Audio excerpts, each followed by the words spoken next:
से आया है। भारत के अलावा Hindi, Nepal, Mauritius, Suriname, Fiji, दक्षिण अफ्रीका, ट्रिनिडाड, कनाडा आदि देशों में बोली जाती है। भारत की राजभाषा हिंदी दुनिया की दूसरी सबसे अधिक बोले जाने वाली भाषा है।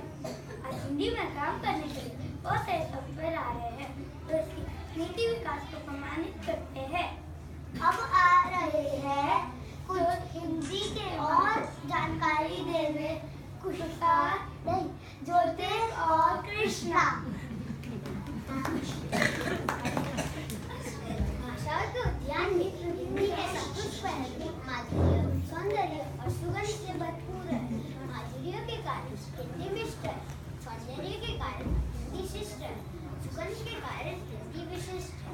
माधुर्य हिंदी का शिवम है, सौंदर्य हिंदी का सुंदरम, सुगंध हिंदी का सत्यम है।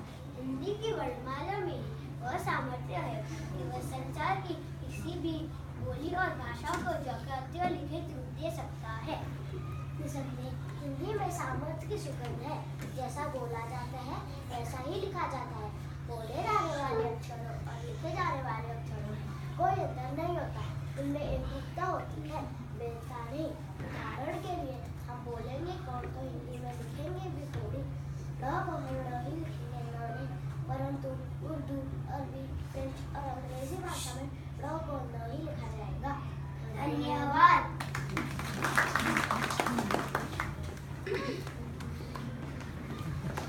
अब आ रही है शब्द रचना के बारे में बात करने के लिए कृष्ण महेश्वर।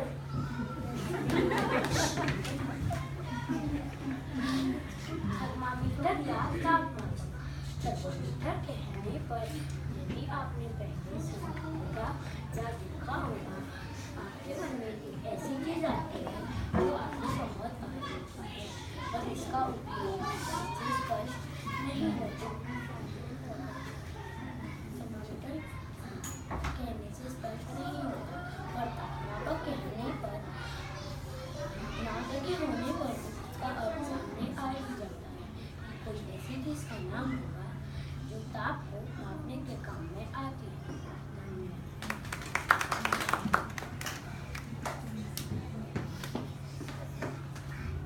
अब आ रहे हैं विहार और कुशाल हम सभी को कुछ सिखाने।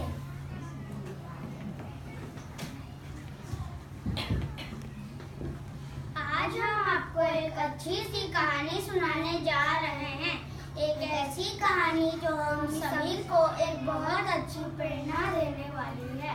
प्रेरणा से मतलब हमारी मैम नहीं, हमारे कहने का अर्थ है एक बहुत अच्छी सीख। वैसे कुशाल आइडिया तो बुरा नहीं है, प्रेरणा मैम इनको ही दे देंगे। आइडिया तो बहुत ही बढ़िया है, पर ये इतने सारे और प्रेरणा मैडम खाली एक कूल बात नहीं, शही भैया से ज़ेरॉक्स करा के उसे स्कैन भी कर रही है। अब कहानी की ओर बढ़ते हैं। एक दिन एक आदमी कहीं से गुजर रहा था, तभी उसने एक हाथी देखा। उस हाथी के आगे वाले बाएं पैर में रस्सी बंधी हुई थी। वो कोई लोहे की रस्सी नहीं थी, वो एक सीधी सादी सी रस्सी थी। तो वो आदमी उस हाथी के महावत के पास गया और पूछा कि ये तो कभी भी भाग सकता है, पर यह भागा क्यों नहीं है? तो उस महावत ने कहा कि मैं आपको एक बात बताता हूँ। फिर उसने कहा कि जब ये छोटा था तो मेरे पास ही था, तब मैंने उसे इसी रस्सी से मारा था, तब उसमें इतनी शक्ति नहीं थी। तो इसने बहुत कोशिश की थी इस रस्सी को तोड़ने की, पर वो इस रस्सी को नहीं तोड़ पाया। फिर उसके दिमाग में बैठ गया कि वो इस रस्सी को बिल्कुल भी नहीं तोड़ पाएगा। और अभी वो बड़ा हो गया है। तो इस हाथी की तरह ही हम में से भी बहुत सारे लोग हैं जो अपनी पहली हार के कारण ये मान लेते हैं कि हम इस चीज को नहीं कर पाएंगे और अपनी मानसिक जलजीरों में ही पूरी जिंदगी गुजार देते हैं। और हाथी जैसे बड़ा और ताकतवर होना ही जरूरत नहीं, सब कुछ नहीं है। हमारे इदारे भी हमारे इरादे भी बहुत बड़े होने चाहिए। जैसे एक छोटी सी चींटी, वो इतनी छोटी है पर एक हाथी को भी हरा देती है।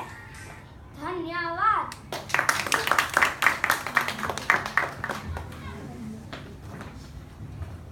अब आ रहे हैं संयुक्त शब्दों के बात करने के लिए। संयुक्त अक्षरों के बारे में बात करने आ रहे हैं नील दरमानी, नील पटेल, राजीव आहूजा। चुटका, सुग्गा, बच्चा, सच्चा, चर्चा, सज्जा, अपना, पत्ता, सच्चा, तत्ता, चपटा, अब्बा, डिब्बा, अम्मा, चम्मच, बिल्ली, उल्लू, फव्वारा, कव्वाली, रस्सी, गुस्सा, पप्पा का चक्का, हड्डी, लड्डू, भद्दा, कद्दू, मक्खन, मक्खी, वक्त, इच्छा, गुच्छा, पत्थर, पत्थर, प्याज, शिक्षक, ज्ञान, अध्यापक, पद्य,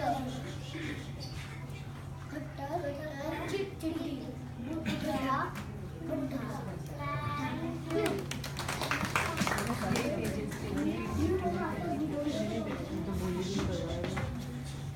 हमारी कक्षा के छात्रों ने एक बहुत ही सुंदर भाषा संस्कृत भाषा में गाना तैयार किया है।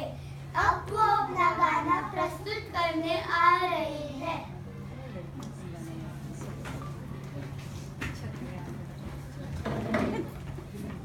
यह संस्कृत भाषा का गाना सुनाने से पहले हम आपको इस गाने का अर्थ अंग्रेजी में बताने जा रहे हैं ताकि आपको ये गाना समझने में आसानी है।